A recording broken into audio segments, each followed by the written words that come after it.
¿Os imagináis en una cárcel en el siglo XVIII, después de la Guerra de la Independencia? ¿Qué creéis que haríais allí? Bienvenidos a un nuevo programa sobre las obras del siglo XIX mostradas en el Museo del Prado.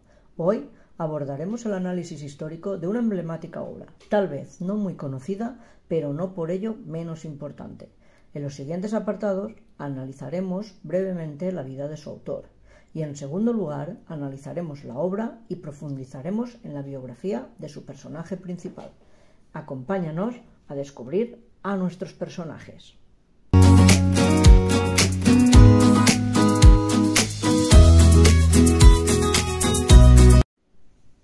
La obra a la cual dedicamos nuestro post es Miguel de Cervantes, Imaginando el Quijote, del autor Mariano de la Roca y Delgado.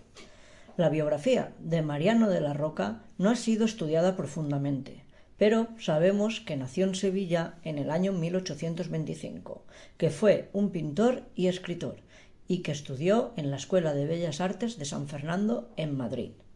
Entre los años 1852 y 1854, Mariano de la Roca realizó parte de los cuadros dedicados a los reyes de España del Museo del Prado. Entre sus obras destacan Sisebuto, Alfonso II el Casto, García I y Rodrigo. La segunda mitad del siglo XIX se crean las Exposiciones Nacionales de Bellas Artes. En este certamen, en el año 1858, Mariano de la Roca ganó una tercera medalla con el cuadro que explicamos hoy.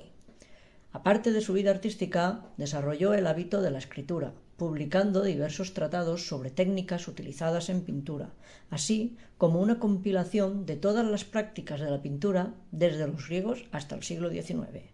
Tristemente, Mariano de la Roca y Delgado falleció muy joven, en 1872, con 47 años.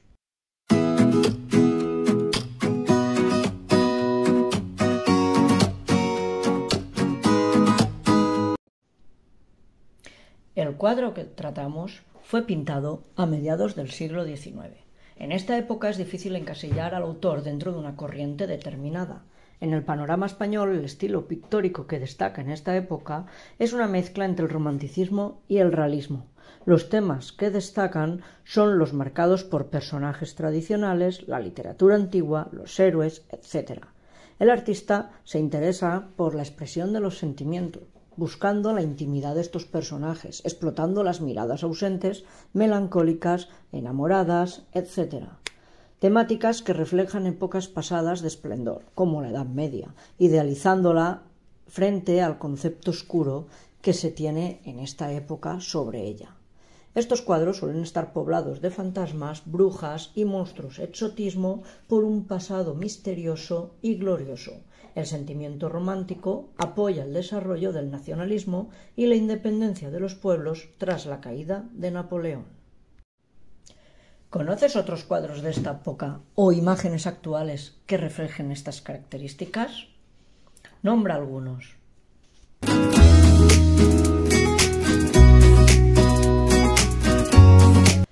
Miguel de Cervantes, Imaginando el Quijote, representa la imagen del escritor sentado en su celda, imaginando a los personajes principales de la que sería su obra más prolífica, Don Quijote de la Mancha. Don Miguel de Cervantes asegura que su libro fue engendrado en una cárcel, donde toda incomodidad tiene su asiento, aunque esto no está del todo probado porque, según algunos estudiosos, podría referirse a un estado de soledad y privación simplemente. En el cuadro se puede ver en un primer plano e iluminado a Cervantes, con la mirada puesta hacia el infinito, abstraído en sus pensamientos. Está sentado sobre una roca que hace de asiento y recostado sobre el muro de la pared. Al fondo, en una pátina más oscura, como surgiendo de la oscuridad de los pensamientos, se deja entrever las figuras de sus inmortales personajes.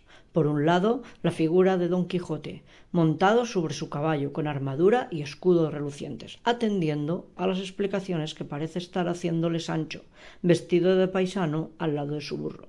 Cervantes aparece pintado como un hombre mártir, con gesto abatido. Este cuadro encarna la idea del romanticismo, la de resistir con tus propios ideales como consuelo ante las dificultades de la vida, creyendo que el sufrimiento te conducirá a la gloria.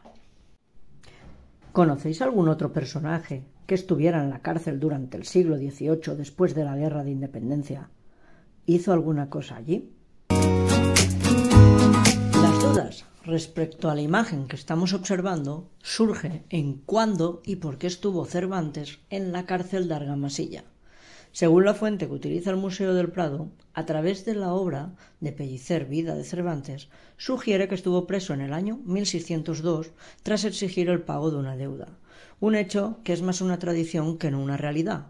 Otros autores sostienen que no fue puesto en la cárcel por esta razón, sino porque encargó elaborar pólvora en la fábrica de salitres de Argamasilla, utilizando aguas del Guadiana, cosa que perjudicó a los vecinos en el riego de sus huertas. Algunos otros incluso dicen que fue preso por decir alguna cosa impropia a alguna dama, y los parientes de ésta lo metieron preso. Otros autores indican que fue encarcelado en 1597 en la cárcel real de Sevilla, 3 meses, por la quiebra del banco donde depositaba la recaudación. Fue acusado de quedarse con el dinero público. Estos indican que fue aquí donde engendró la idea del Quijote. Pero no solo este es un misterio de nuestro personaje, existen otros. Por ejemplo, no se ha encontrado su cadáver. Se sabe que está enterrado en el convento de las Trinitarias Descalzas, pero no se sabe dónde. Unos científicos en 2015 dicen que lo hallaron, pero otros discrepan de ello y creen que no es verdad, que no pertenecen a él. ¿Qué opinas de este lío de fechas y hechos? ¿Creéis que es posible averiguar cuál de las teorías es cierta?